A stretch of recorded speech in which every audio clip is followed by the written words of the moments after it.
Alright, let's take it to the limit one more time. You know the drill. Long box of comics. Comics I've added to my collection in the last couple of years. Haven't sorted them in yet. Did you know there was an A-Team comic? There it is. I think it was 3 issues. Pretty terrible art, probably pretty bad writing. But hey, how good is this? In the 80s. You got what's her name on the cover, which is great. It's a funny story about her in the real life TV show. We got time, I might as well tell it. So, you had the team, you had her, and George Papard had such a huge ego that he basically got her kicked off the show because he thought that she was taking too much screen time away from him. So the old, boring white dude that nobody cared about, except he said, I love it when a plan comes together or whatever, got the only female on the show kicked off. Anyway, Amazing Spider-Man. You've seen some of these in my previous videos. I always pick up Kraven's Last Hunt when I find them. This Hyde issue is great. Talked about that in one of my other videos. Here's My Era. Tom DeFalco, Ron Friends, black costume. My favorite era of Spider-Man by far. Origin of Mary Jane. If you don't know, you don't know. McFarlane issue. Alright. I don't know what made me buy this, but I finally got American Flagg, the original series in the floppy form. Really great stuff. Chaykin is definitely a genius. The graphics are off the chart. The graphic design, the page design. The writing is slightly esoteric, a little confusing, but still great. Really a tour de force when you know he's writing and drawing back when Frank Miller and others were getting credit for doing that, like John Byrne. Chaykin really did it, did his own thing. Guy's got a huge ego, and deservedly so, because he did the thing. I got about 20 issues of these. I guess they're not all in this box, but yeah, great series. Not for everybody, but really good stuff. Here's a later issue of Archie Giant series, number 530. I mean, I say later, this is right, early 80s. Another Christmas issue. Those are always the great ones. Interesting story about these, for these Archie aficionados out there. For whatever reason, the Archie Giant series skipped from like the 200s to like, I want to say like the 400s or high 300s. So these 2 issues look like they're very far apart, and they're not as far apart as it looks. But anyway, here's an old one, old Christmas issue. There's Midge. Oh, she was always my favorite. Everybody talks about Betty and Veronica. Midge was my favorite. Here's another Archie Giant series. They're kind of hard to spot because they have different titles each month. And here's a superhero one. This is also Archie Giant, Betty and Veronica.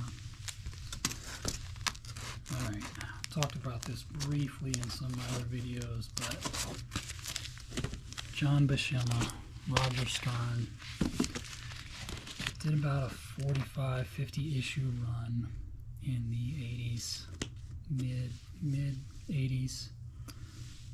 Probably my favorite Avengers run. Well, definitely my favorite Avengers run. I mean, Buscema is great. Palmer was inking. This was kind of the lineup, though it did change, as it always does. But I love this lineup with that version of Captain Marvel, the Wasp, Hercules. Really added something to the team. Yeah, as you can see, the lineup changed because now we got Submariner and Thor and She-Hulk on the team. Still great. Still Tom Palmer and Stern. So if you don't have this run, it's pretty cheap. These issues are pretty easy to get. Add them to your collection.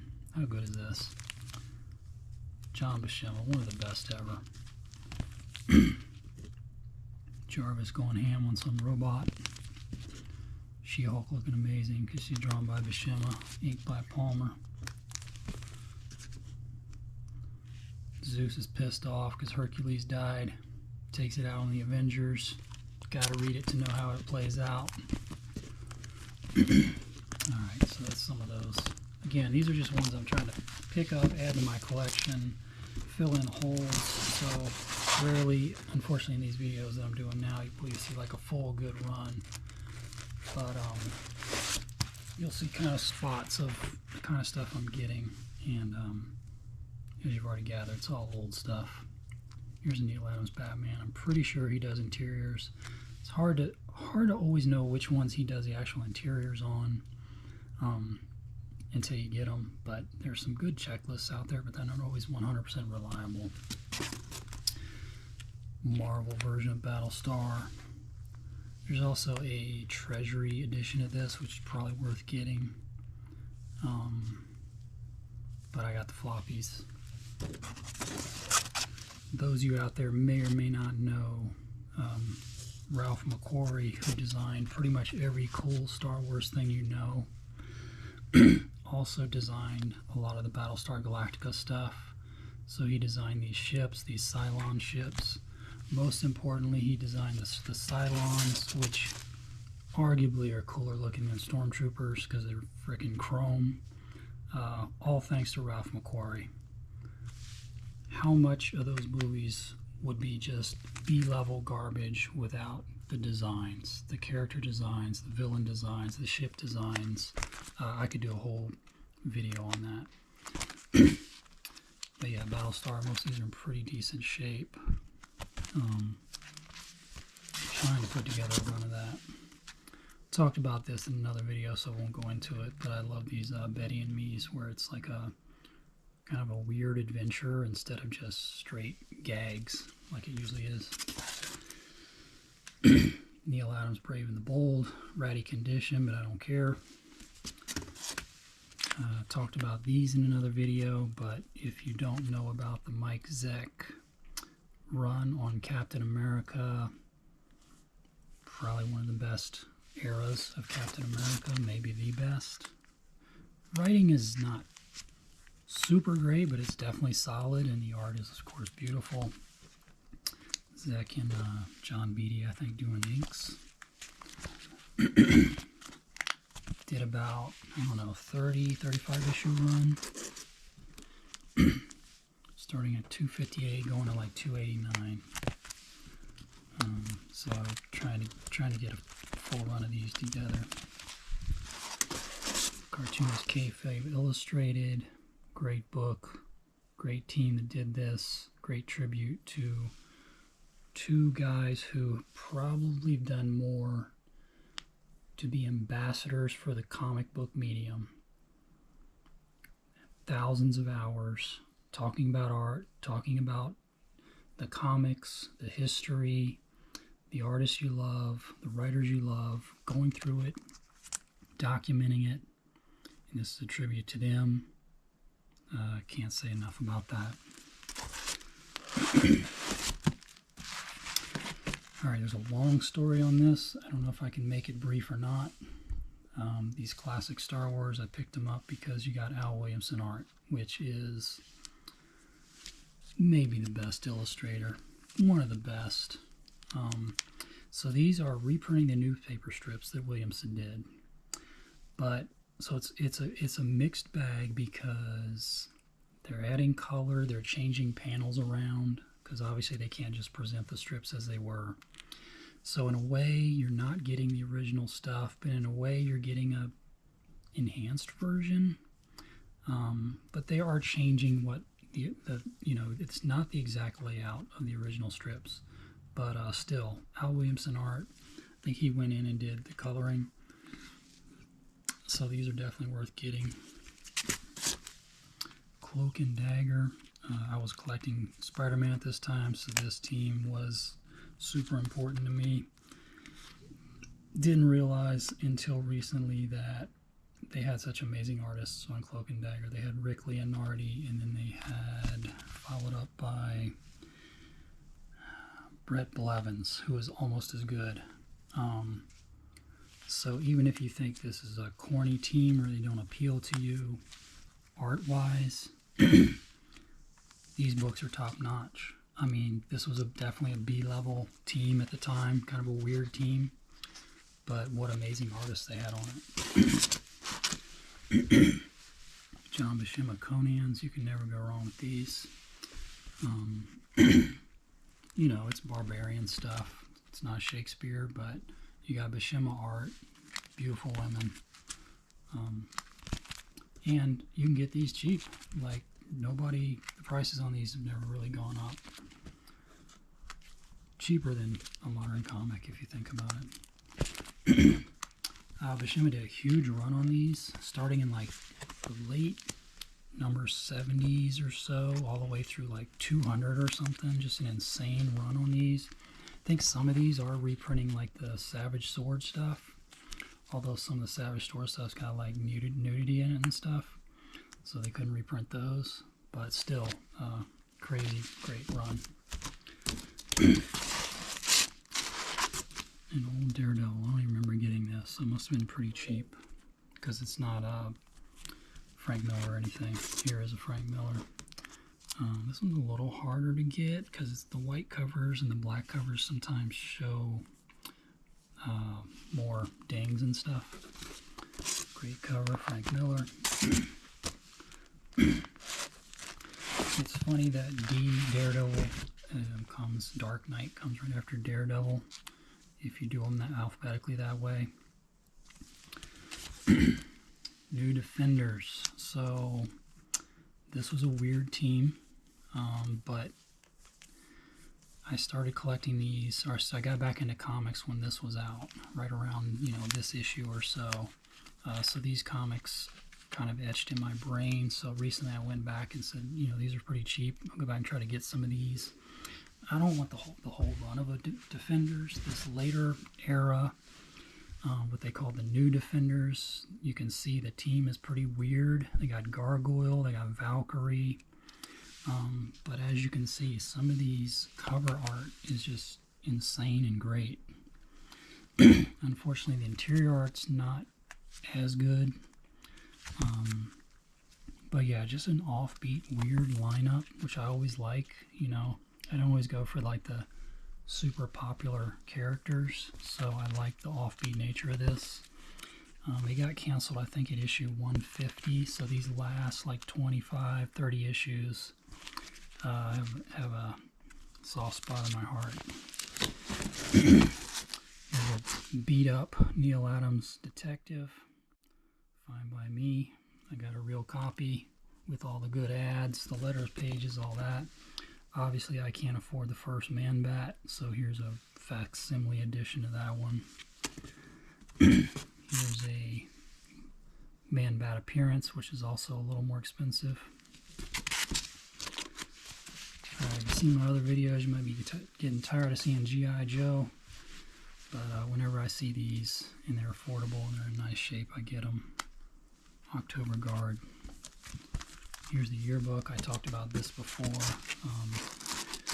If you don't like G.I. Joe, or if you slightly like G.I. Joe, this is the issue to get. I mean, obviously the silent issue, which is expensive unless you like a reprint, but the G.I. Joe yearbook too.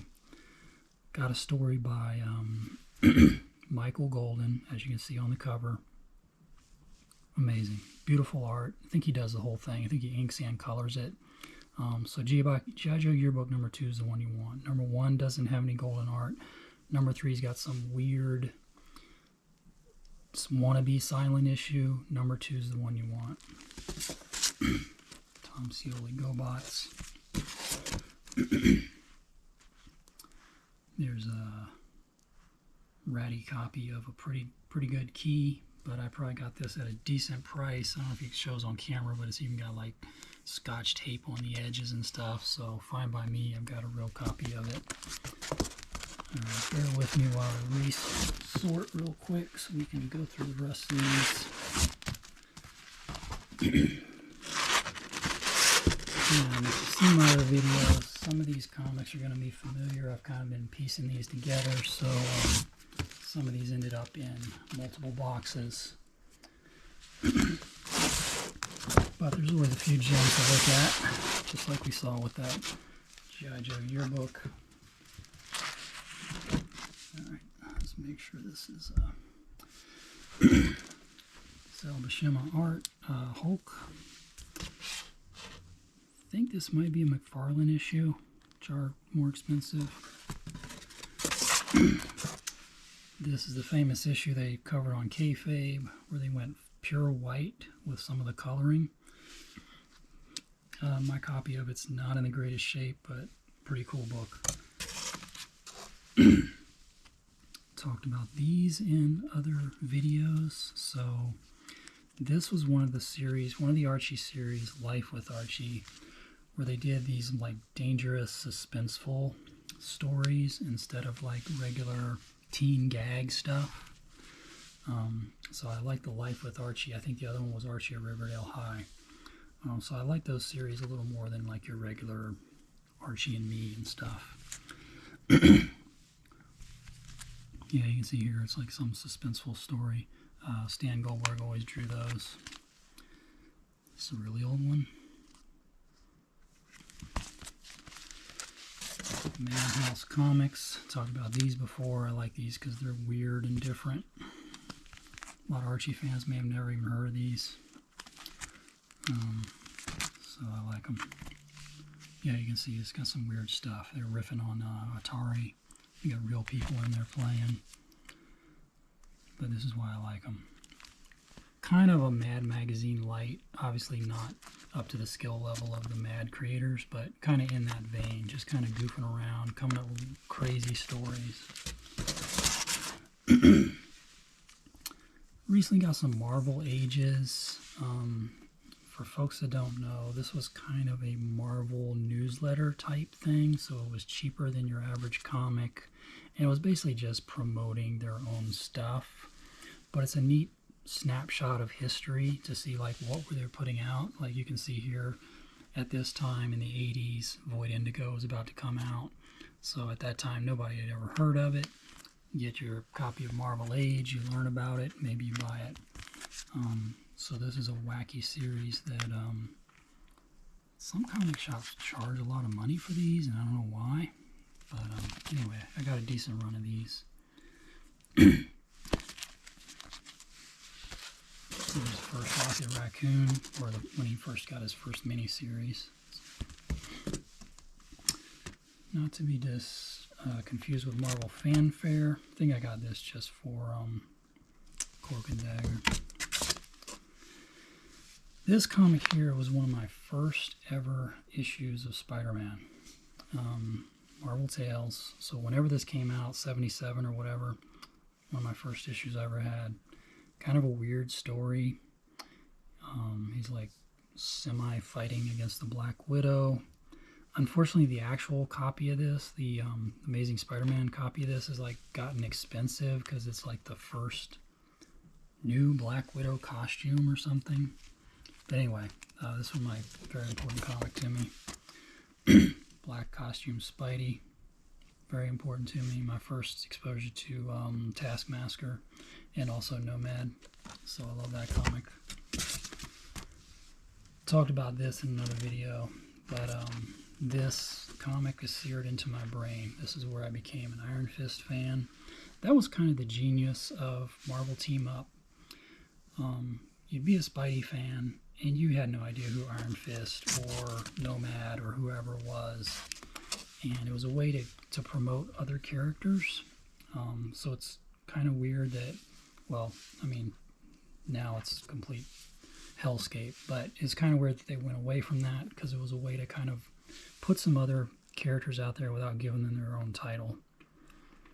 But John Byrne drew this, and it's an amazing story because Iron Fist gets his powers, his Iron Fist taken. So it's always kind of interesting storytelling when a hero gets kind of beat down, so to speak. Here's a great Tiger cover. I didn't notice, but it's got like a date on it, but I don't really care because the comic's in nice shape. Here's another one that is one of my all-time favorite comics. I got this when I was a kid from the spinner rack. Loved the thing. Had no idea who the Guardians of the Galaxy were, but they're a super weird team, especially this incarnation of them. Nothing like the stupid movie, which is a big bunch of jokes. So this Guardians of the Galaxy, this story, pretty haunting story, and one of my all-time favorites just because it was one of my first comics. How good is that Mike Zeck cover right there? Even if you don't like Kung Fu or martial arts books, how could you resist buying that if you saw it in the shop? And that's what I did. I saw it in the shop, and I was like, I gotta get that one. The Zeck art is in here. The writing's pretty good by Doug Minch, I think, or whoever does the writing is a solid writer too. But the Zeck art on the covers and inside, if you like Mike Zeck. Tom Scioli was going through some of these on his channel. Inspired me to seek some out. The Michael Golden, the first version of the Micronauts. This is the second version, which is interesting too. But those Michael Golden issues, beautiful stuff. And kind of early Michael Golden, so he was not in his fully formed stage yet. This was the New Voyages, totally different series, but you may or may not know this has like Kelly Jones art. So this is early Kelly Jones. He's definitely changed since then. And he was sort of doing a Michael Golden riff, but very interesting stuff. Here's a series that you may or may not know about, but if you haven't read this, you got to get it. If you like smart writing, if you like good writing, if you like weird stuff. Omega the Unknown, this is the second one. There was one in the 70s. This one I think is 10 issues, came out in like the mid-2000s. And just a weird, trippy, really well-written. I love this book. It's one of my favorite books. Let's get a few more here.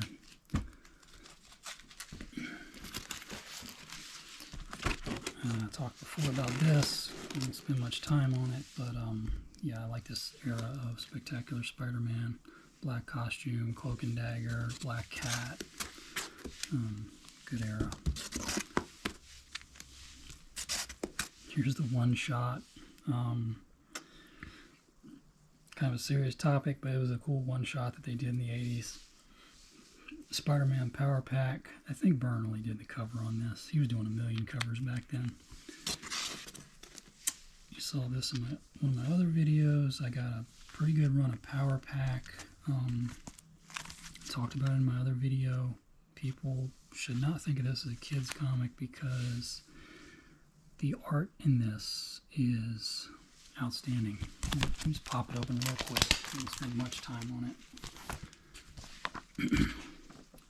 Yeah, June Brigman. I think she did all the issues, which is pretty impressive as well, or certainly most of them. And it's just really, really well drawn. I'm not art literate enough to put it into words, but the gestures, the shading. I think she's very unsung because probably nobody's ever heard of her. And probably everybody thinks this Power Pack is either a joke or a kid's comic. But these are worth getting for the art. Kind of different than anything at Marvel at the time. Has kind of almost a storybook quality to it. So these shouldn't be slept on, I should say. But yeah, I've been trying to put together a run of that. I think I'm missing some odd issues. Yeah, they had this villain, I think. It was like this green lizard. You know, I don't remember any of the stories. This is the great story arc where Punisher pretty much humiliates Wolverine, which is always good. Steve Dillon. I think this is the silent issue. No, that's not the one. There's a silent issue that Dillon did.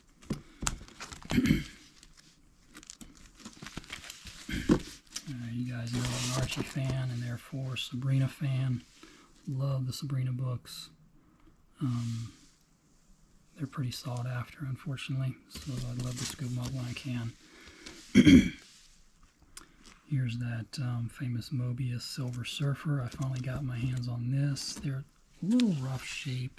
They don't show here, but they're not in the perfect shape. But hey, I got my own copies now.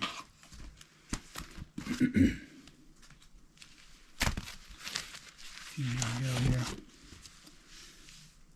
Classic Marvel Star Wars. I'm not a trade paperback guy. If I can get the floppies, if they're not insanely priced, try to get the original ones. Kayfabe did a great episode on this where they basically said Walt Simonson created Cable because this dude is like a cyborg and he's got a giant gun. It's a great episode. They talk about this.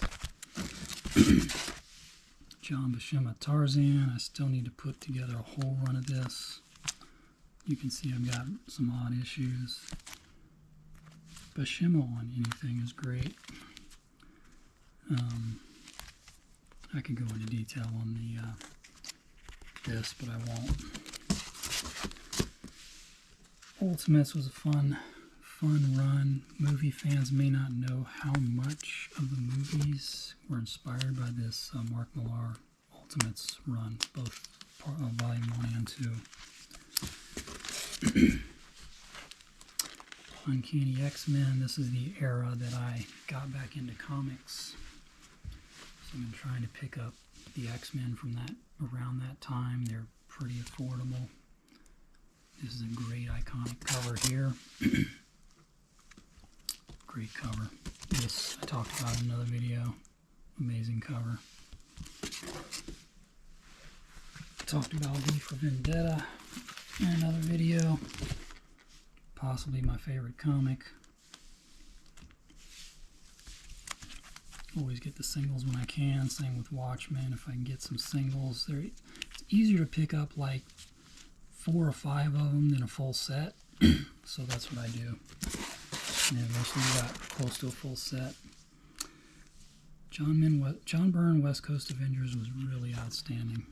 He was playing with a lot of neat ideas. He made like Tigra Feral. He was toying with the Vision. He really messed up the Scarlet Witch. It was pretty interesting, really good stuff. Got this just because it's John Byrne on Fantastic Four around the time he was doing the main title. So, in a way, if you're a completionist and you like the John Byrne Fantastic Four, you got to get this issue. What If number 36. X-Men Hidden Years. I think I just saw these on eBay and said, why not? I don't think they're that good from what I remember, but hey, it's John Byrne art, and he's playing with some X-Men characters that he loves, so they're probably pretty fun to read.